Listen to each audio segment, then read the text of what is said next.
these young folks, they could have been somewhere else. But since they're in church, they might as well get blessed. Is that all right? Yes. 61:1 says, the Spirit of the Lord God is upon me. Yes. Because the Lord has anointed me to preach good tidings. I took that personally. Because the Lord God has anointed me to preach good tidings unto the meek. He has sent me to bind up the brokenhearted, to proclaim liberty to the captives, and the opening of the prison to them that are bound, to proclaim the acceptable year of the Lord and the day of vengeance of our God, to comfort all that mourn, to appoint unto them Zion, to give them beauty for ashes, the oil of joy for mourning, the garment of praise for the spirit of heaviness, that they might be called trees of righteousness, the planting of the Lord, that he might be glorified. Amen. Ladies, when you walked in, did you get your oil? Did you get your oil? All right, now keep that in your purse. All right. You get your oil of joy for mourning. All right. All right. Keep that in your purse. I want to talk to you tonight about you sitting in your ashes. Go ahead. You walking in your ashes. Living with it, talking with it, communing with it, comforting your ashes. Go with it. You see, ashes in the Old Testament represented mourning and humiliation. And whenever something happened tragic to them, they would get depressed and distressed and put ashes on. And then they would go so far as to put a sackcloth on. Yes. And then they would sit out where everybody could see them. Yes. Every time you're going through, everybody got to know. Everybody knew that something tragic was going on because they would be sitting somewhere looking ashy. Go ahead. Literally. They would be sitting at the gate looking ashy. Go ahead. I like that. Come on now. I'm talking about you tonight. Some of y'all looking a little dusty. Turn to your neighbor and say, you look a little ashy. Now, usually when we say that, we're trying to hand somebody some lotion. But I got something better than lotion tonight. Is that all right? Hit me over there. Did you turn the volume down? All right, get ready. I'm coming again. Get ready. I'm coming again. Usually you hand somebody some lotion. Yeah. Oh, you all right? We were in Walmart last week, y'all. This man was standing in front of us, and I promise he was ashy from head to toe. I said, wow, how do you get that ashy? I just kept looking at him. I was a little distracted because he was right in front of me. He was a whole shade lighter. Girl, what you say? Let me get back to the word. I'm talking to y'all now. You've been sitting in them. Go with it. Walking in it. Go ahead. You talk to it. Go with it. Have you ever seen somebody with an urn? Yeah. It's got ashes in it, right? That's right. So listen, when Isaiah was talking to the people, when he was prophesying to them, he was telling them that their deliverance and their comforter was on the way. Yeah. He was telling them that it was time for them to be redeemed, that their rejoicing was coming. Yeah. You can't rejoice with ashes. Go with it. I said you can't rejoice with ashes. Because how are you going to be mournful and mourning and joyful on the other? You can't do it. So you either going to be one or the other, right? That's right. So people with urns, they burn up, they cremate the body. They put it in that little jar. They take it home. They sit it on the mat on the fireplace. Go ahead. They talk to it. They have a memorial service. Their balloons go. Sometimes they sprinkle them somewhere. Go with it. If they move to another house, they take them with them. Knock them over, try to clean them up. Vacuum up your vacuum up, get ashes on. And they keep on walking around with this urn. Yes. Go ahead. They keep carrying around the dead. Go with it. Oh, come on, somebody. I said they keep carrying around the dead. Pump it up. Some of y'all carrying around the dead. Go with it. And you've been carrying around the dead for a long time. Yes. Go with it. You've been carrying some situations that died a long time ago. But every now and then you go back to it and you talk to it a little bit. And you visit it a little bit. And you memorialize it a little bit. Oh, I remember when. Oh, go ahead. Well, if I had a. Well, if I could have. Well, I don't know why. You go ahead. You carrying around the dead. Stop carrying around the dead. Go ahead. Ashes spilling on you. You still trying to brush them off. They still on your clothes. You go look at them every now and then. Oh, come on, somebody. Am I talking to myself? You carrying around what is dead. Now, I want somebody to raise your hand. You got some dead stuff you need to get rid of tonight. Oh, come on, Cat. I need somebody to raise their hand if they got some dead stuff they need. If you here tonight, you ain't perfect. You got some stuff. If you ain't here tonight, you got some stuff. And you sit there looking at me like you cute. Now listen. The cute dash. I like crowd. I like crowd participation. I'm talking about. There was a woman, Esther. Go ahead. Now over in Esther, there was a dilemma that was happening in the land. They had put out a decree to kill all her people. All her people. And when Mordecai heard about it, Mordecai immediately went into mourning. Mordecai went down to the gate, put on the ashes on his head, put on the sackcloth, sat on the ground. Immediately, Mordecai went into mourning. Immediately. So word got back to Esther. What did Esther say? She said, tell Mordecai to she sent some clothes back. Tell Mordecai to put these clothes on and get up off that ground. Get up out of that sackcloth and get out of those ashes. But you know how we do. Something happens. I'm talking to the women now. Men, this ain't y'all. This is what women do. You know how we do. We won't comb our hair. You won't put on no makeup. Go ahead. You put on a little t-shirt, some little ugly sweats, and go to the store. Everybody know you worn it. And then the minute somebody say, what's wrong with you, huh? Looking tore up. Looking tore up. Won't put on no makeup. Won't cook. Go in your room. Turn off the TV. Don't want to talk to nobody. It's dark in there. You're taking some stuff to help you sleep. Oh, come on, somebody. You go ahead. You go in the morning, all right. You put on the sackcloth, the ugliest clothes you got. I don't feel like putting on that today. And then go out to the store. And then when somebody see you at Walmart, you trying to run. I don't want them to see me. Well, you shouldn't have came out looking like that. I told my girls, I said, I don't care if you going to the gas station. Look like you going somewhere.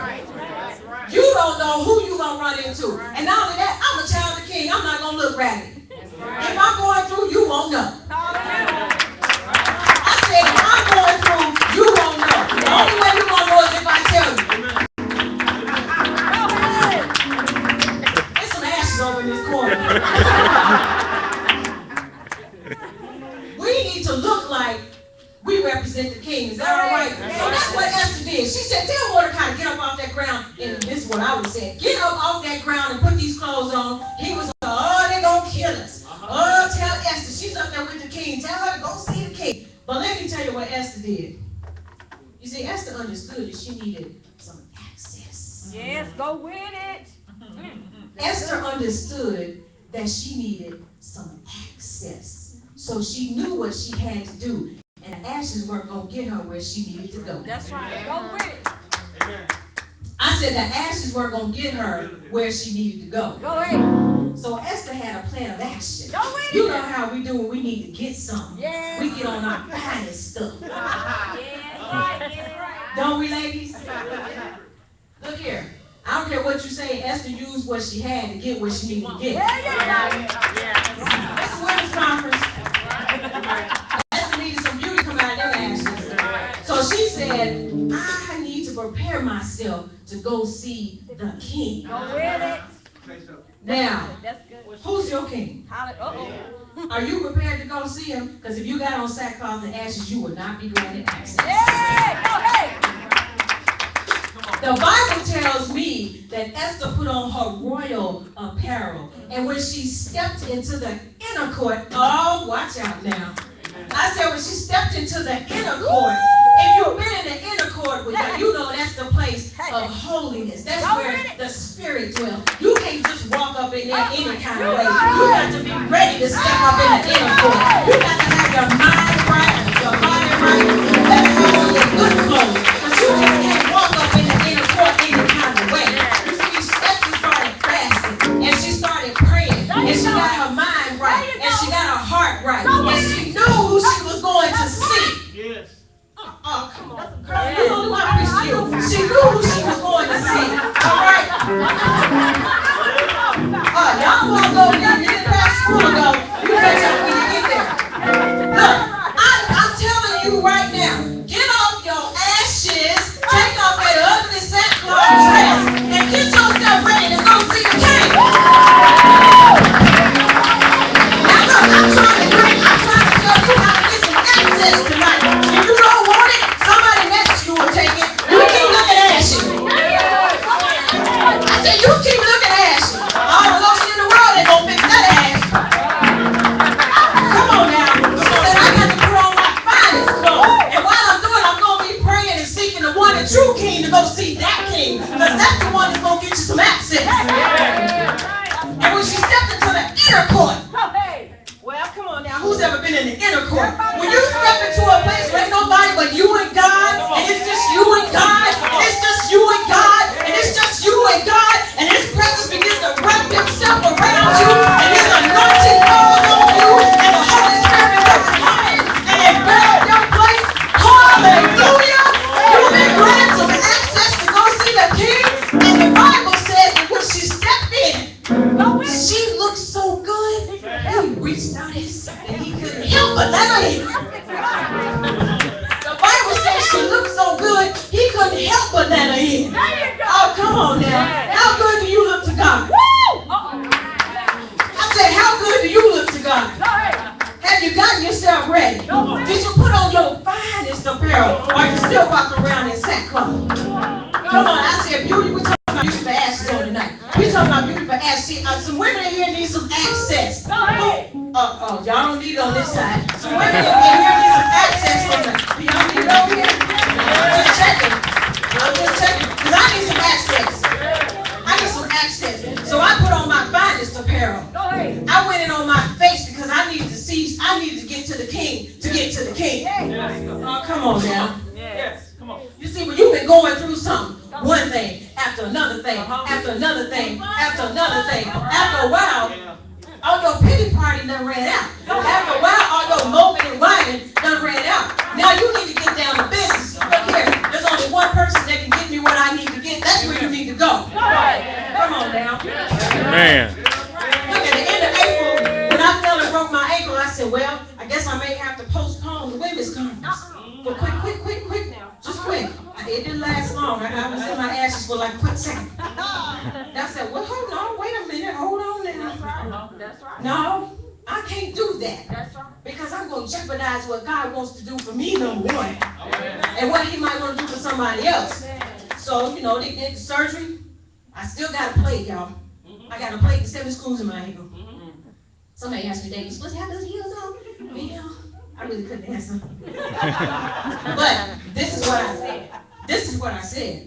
I didn't say whether or not I couldn't have them on because the surgeon probably wouldn't appreciate me having these heels on. But I said this, I'm going to look like what I preach about. All right. If I'm preaching about faith and healing and deliverance, I need to look like what I preach about. So that I don't believe you not going to believe. Right. I ain't going to talk about it, I'm going to be about it. And that's what we need to start doing. Stop talking about it and start being about it. That's why you're still sitting in the ashes now. You've been doing all this talking and you ain't trying to go see the king yet. You ain't took that ugly dress off yet. He don't want to see you looking like that. No, when my husband, we go out somewhere, he don't want me looking like no powder on my face and my hair ain't combed, look like I need a perm in the back. Nobody want to see their wife looking like that. You want her to look like she did what she was trying to get you. Go ahead now. Ain't that right? We had special stuff. What you talking about? We had special stuff before we was trying to get them. Ain't that right? Ladies, don't act like you don't know what I'm talking about. You had it planned out. You knew what you were doing. When you knew you had your eye on that brother, and you was like, oh yeah, this might be what I need right here. Let me put this in the cash. Yeah. I knew what that man like. I started cooking. I sure did. Among other things, I had outfits too. If you work that hard to get a natural man, how much harder you gonna work to get Jesus? Come on now.